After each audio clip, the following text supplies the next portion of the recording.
we left the story of the Kohen Gadol, of the high priest, on Yom Kippur with a list of all the clothes changes that he was going to carry out. And he's actually going to change his clothes 5 times between gold and white as the day progresses. And he's going to immerse himself, or at least immerse his hands and feet each time that he changes his clothes.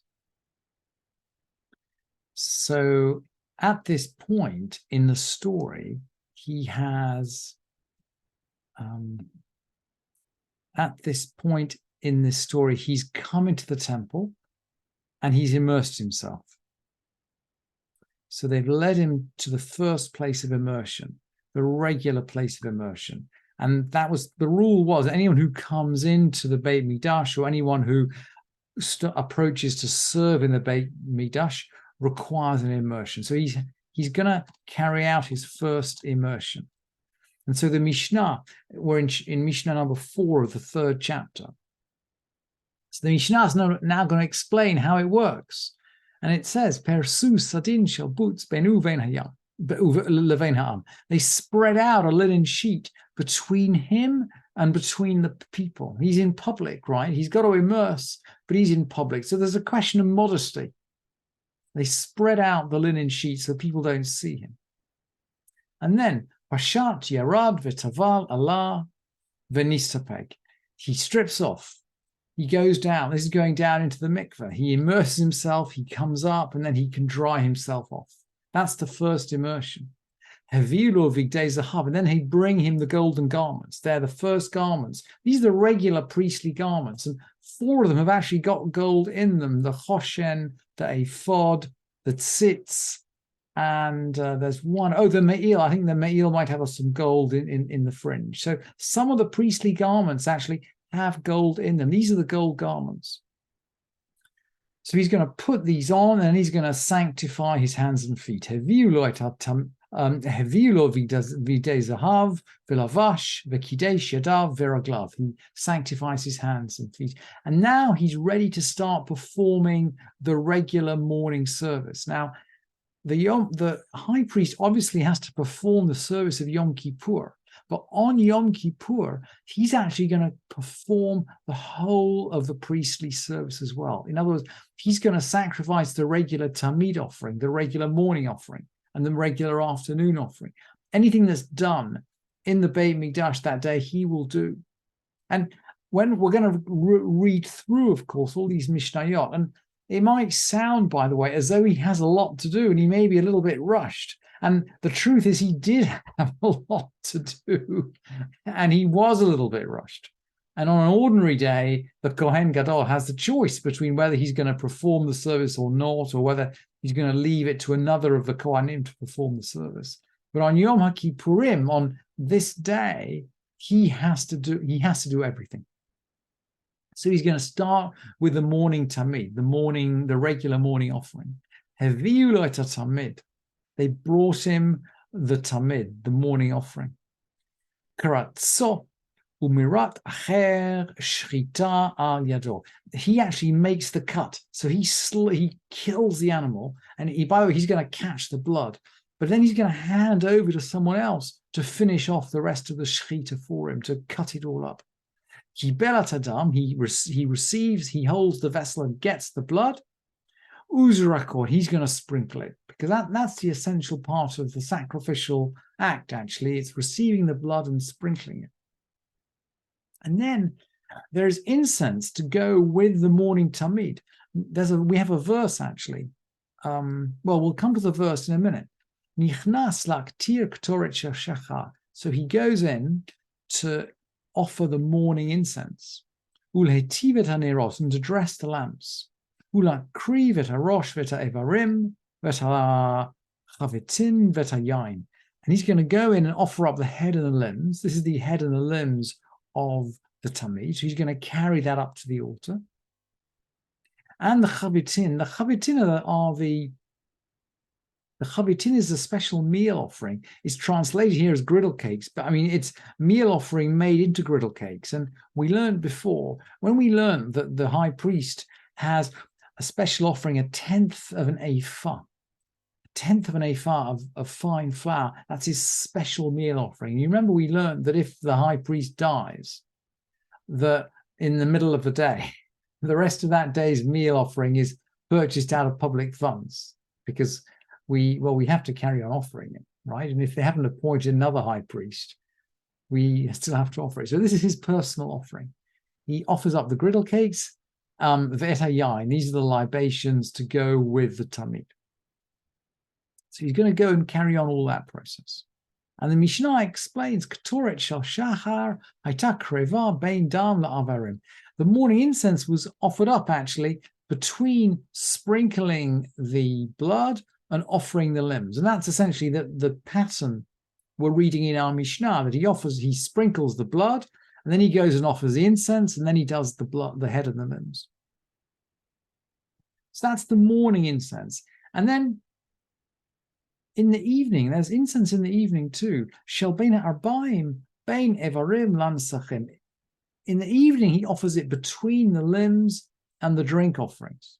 Okay, so it's a little bit later in the process. It's a bit later in the process. And we actually have a pasuk there.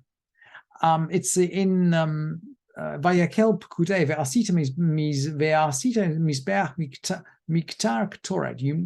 This is an instruction to Moshe. Actually, must be in Titzavet. You shall make an altar for burning incense. Atzei shitim taseh also. It's made of acacia wood. And then the verses continue. I've skipped 6 verses just to fillet this for you nicely. V'hiktir alav Aharon ketoret samim. And Aaron is going to burn aromatic incense on it, on that altar, on that acacia wood spice altar. And then it says, Baboker b'heitivo et hanerot yaktirena.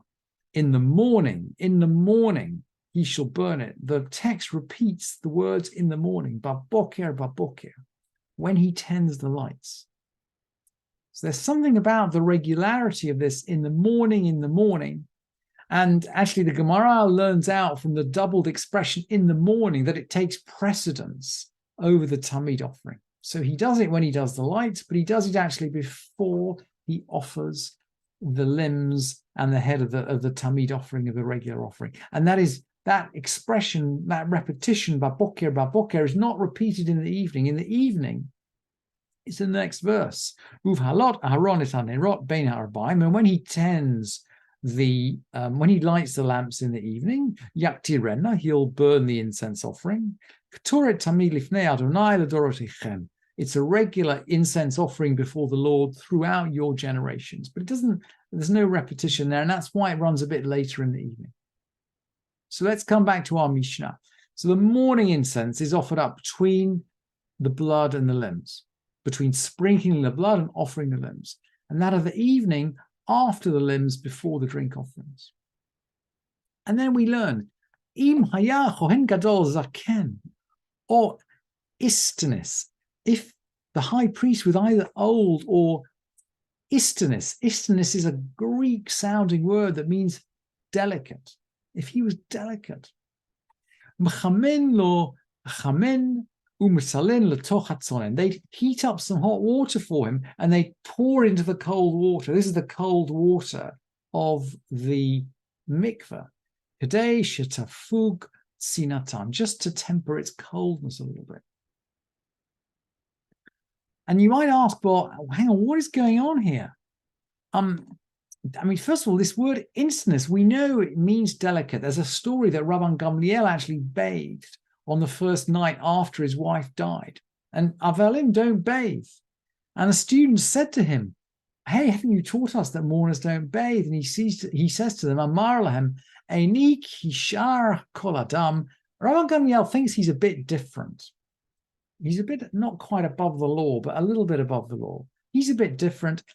Eini kishar kol adam. I'm not like other people. Istanis ani. I am delicate. I am istanis. So some old people, gosh, they just, anyway, they're old, they're delicate, they need to bathe in warm water. But of course, it feels a bit like we're heating warm water up. We're heating up warm water on Yom Kippur.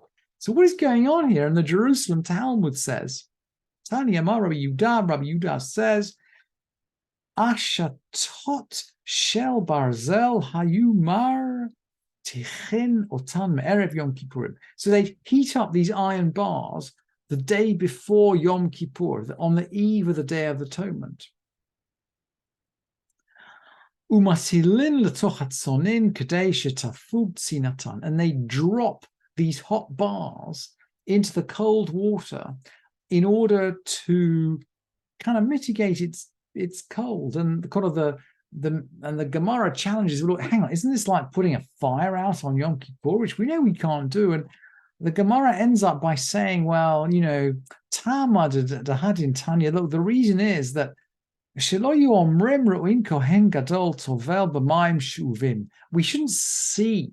we shouldn't say that we saw the high priest actually immersing himself in drawn water on the Day of Atonement. That the mikveh has to be of natural water. It can't be of drawn water. We can't just pour cold water. We can't take hot water and just dump it into a mikveh, because I mean, if we put in too much, right, we're rendering the mikveh useless. So the Jerusalem Talmud says, no. They didn't put water in the mikveh. They would put these hot iron bars in the mikveh. And then, of course, they've heated them up before Yom Kippurim. And then that would just heat the water without actually having to pour water into a mikveh. What do they then do? Heviuhu leveta parva. So now they bring him to Beta Parva. That's this house which has got a mikveh on its roof. So now he's not immersing himself in the mikveh at the entrance to the temple, but he's immersing himself essentially inside the holy space. This is a mikveh that is right inside the holy part of the temple. Heviuhu leveta parva shu vakodesh haita. They brought him to the Beit HaParva, and that was actually in the holy space. Same deal. Parsu sadin shel butz beinu levein ha'am. So he's finished his first sacrifices as a tamid. They're going to spread a sheet of linen between him and the people again. Kidesh yadav v'raglav ufashat, and he sanctifies his hands and feet, and he strips. He's going to take his clothes off again. Rabbi Meir Omer Pashat Kidesh Yadav V'Raglav. The halacha doesn't go according to Rabbi Meir. And then again, we've seen this before. Yarad v'taval Allah v'nistapeg. He goes down, he immerses himself, he comes up, and he dries himself. And now he's finished with the gold clothes, and he's going to put on the white clothes. Heviu v'gdei lavan lavash v'kidesh yadav v'raglav. He puts on the white clothes. Again, he's going to wash his hands and feet. And now he's ready for the next stage in the process.